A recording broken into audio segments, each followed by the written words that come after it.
Olá a todos! Em continuidade ao nosso estudo aprofundado do Estatuto dos Servidores da Polícia Civil do Estado do Tocantins, retomamos a nossa análise. Hoje, vamos nos debruçar de forma bastante minuciosa sobre o regime disciplinar. Este é, sem dúvida, um tema de importância capital para aprovação em concursos públicos e vamos focar especificamente nos artigos 97 a 104. Bem, nosso roteiro para esta análise está estruturado para uma progressão bastante lógica. Nós iniciaremos com as transgressões e suas respectivas penalidades, seguiremos para os conceitos jurídicos que são essenciais para a compreensão do tema, faremos um breve exercício analítico com uma alteração legislativa simulada e, claro, ao final vamos ver como todo esse conhecimento é de fato exigido nas provas de concurso. Então, vamos começar a nossa análise pelas infrações disciplinares de gravidade menor e média. Estamos falando daquelas que resultam nas penalidades de advertência e de suspensão, que estão detalhadamente previstas ali nos artigos 97 e 98 do Estatuto. Mas antes de mais nada, é fundamental que a gente compreenda o que é, afinal, uma transgressão disciplinar. Segundo o artigo 95, ela se configura de duas formas, ou pelo descumprimento dos deveres, ou pela prática das condutas proibidas. Agora, um ponto crucial aqui, e que as bancas de concurso frequentemente exploram, está no parágrafo 1º. Ele estabelece que a mera tentativa já é o bastante para configurar a infração. Muita atenção a esse detalhe. Analisando agora o artigo 98, que trata da penalidade de suspensão, a gente vê uma gradação muito clara. No inciso 1º, que prevê suspensão de 1 a 5 dias, estão condutas que, embora sejam consideradas menos graves, acabam perturbando a ordem administrativa. Por exemplo, opor resistência ao andamento de um processo, fazer propaganda na repartição ou, um ponto importante, a reincidência em faltas que antes geraram apenas uma advertência. Conforme avançamos nos incisos do artigo, a gravidade das condutas aumenta. De 6 a 15 dias de suspensão, a gente encontra, por exemplo, o ato de trabalhar mal de forma intencional. Já de 16 a 20 dias, a penalidade se eleva para atos como dirigir-se a um superior de modo desrespeitoso. Observa-se aqui que o legislador optou por punir com mais rigor o desrespeito à hierarquia e também o desvio de finalidade dos bens públicos. E agora chegamos às suspensões mais severas, que podem ir de 61 a 90 dias. Aqui, as condutas são gravíssimas e ferem diretamente a atividade policial, os direitos fundamentais e a segurança pública. Atos como praticar usura, o que é a ajotagem, impedir a presença de um advogado durante o interrogatório, violando o direito de defesa, ou maltratar presos, são exemplos que comprometem profundamente a integridade não só da instituição, mas do próprio servidor. É fundamental memorizar este número, 90 dias. O artigo 107 do Estatuto é claro ao estabelecer este como prazo máximo para a penalidade de suspensão. Essa é uma informação direta, objetiva e com altíssima probabilidade de ser cobrada em questões de prova. Pois bem, avançamos agora para o que se pode chamar de penalidade capital do serviço público, a demissão. Nesta sessão, nós vamos dissecar as infrações mais graves, ou seja, aquelas condutas que, pela sua natureza, resultam na perda do cargo, conforme previsto no artigo 99. A primeira, e sem dúvida uma das mais significativas hipóteses de demissão, é a prática de crimes contra a administração pública.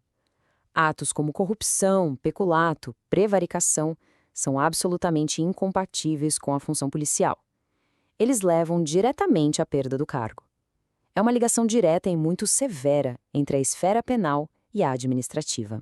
O rol de hipóteses do artigo 99 é bastante extenso. Nós selecionamos aqui algumas das mais relevantes. É importante notar que a lei pune com a demissão não apenas a corrupção, mas também o envolvimento com o crime organizado, o abandono de cargo e a inassiduidade, que violam o princípio da eficiência. E, além disso, condutas como o assédio moral e a incontinência de conduta, que afetam a moralidade administrativa. Continuando a nossa análise do artigo, vemos que a lei também veda de forma muito clara os conflitos de interesse, como a prestação de serviços de segurança privada ou o exercício do comércio. Além disso, a desídia reiterada, o enriquecimento ilícito e a omissão de informações no ingresso da carreira são infrações que minam a confiança na instituição e, por essa razão, são punidas com a demissão. Para aplicar corretamente o artigo 99, é imprescindível dominar os conceitos jurídicos que a própria lei nos oferece. Então, esta sessão é dedicada a esclarecer as definições de algumas das infrações mais importantes que levam à demissão, conforme o disposto nos artigos 100 a 103. Vamos ao primeiro conceito, abandono de cargo. O artigo 100 é taxativo, ele é muito objetivo. Para que o abandono de cargo se configure, são necessários dois elementos cumulativos. Primeiro, uma ausência por período superior a 30 dias consecutivos. E segundo, a falta de uma justificativa legal para essa ausência. É uma definição muito precisa e de fácil verificação em provas. Agora, em contraste com o abandono de cargo, nós temos a inassiduidade habitual, que está definida no artigo 101. Essa infração se refere a faltas intermitentes, ou seja, o servidor não se ausenta por 30 dias seguidos, mas as suas faltas injustificadas, somadas, chegam a 60 dias, de forma intercalada, dentro de um período de 12 meses. O assédio moral previsto no artigo 102 é uma conduta mais complexa. Observem os elementos que o legislador estabeleceu. A conduta precisa ser repetitiva e prolongada. O objetivo é humilhar ou constranger, afetando a autoestima e desestabilizando a vítima no ambiente de trabalho. Não se trata, portanto, de um ato isolado, mas sim de um processo de perseguição. E, por fim, a incontinência de conduta. O artigo 103 delimita esse conceito de forma bastante específica, ligando-o estritamente ao abuso ou desvio da sexualidade. A conduta deve resultar, por exemplo, em ofensa ao pudor ou violência sexual, causando a perda do respeito e manchando a imagem não apenas do servidor, mas de toda a corporação. Muito bem, passemos agora a um exercício prático, um exercício que testa a nossa capacidade de análise. Para fins de estudo, nós vamos analisar um cenário hipotético, uma alteração legislativa simulada e o seu impacto nas hipóteses de demissão. O cenário é este. Imaginem que uma lei fictícia, a Lei 4.653 de 2025, foi promulgada. O objetivo dela é atualizar o Estatuto para lidar com novas formas de infração disciplinar, especialmente aquelas que estão relacionadas à tecnologia e aos sistemas de informação. Essa comparação direta ilustra um ponto muito importante. A redação original do artigo 99 não abordava de forma específica o mau uso de sistemas de informação. A nova hipótese, o inciso 33 fictício, fecharia essa lacuna, punindo com demissão o uso indevido que causasse grave prejuízo. Isso demonstra a necessária evolução do direito administrativo para se adaptar à nossa realidade tecnológica. Chegamos então à parte mais pragmática da nossa análise. Vamos ver como esses conceitos e artigos que nós discutimos são, na prática, transformados em questões de concurso. Entender a abordagem da banca é um passo crucial para a preparação. Vejamos um estudo de caso típico de prova. Um servidor policial falta ao serviço por 35 dias consecutivos, sem apresentar qualquer justificativa. Após a devida apuração em processo administrativo, qual penalidade deve ser aplicada? O enunciado nos dá todas as informações necessárias para a correta aplicação da lei. O método para chegar à resposta é sistemático. Primeiro, identificamos a conduta, a ausência injustificada por mais de 30 dias consecutivos. Segundo, nós enquadramos essa conduta no tipo legal, isso é, abandono de cargo, conforme o artigo 100.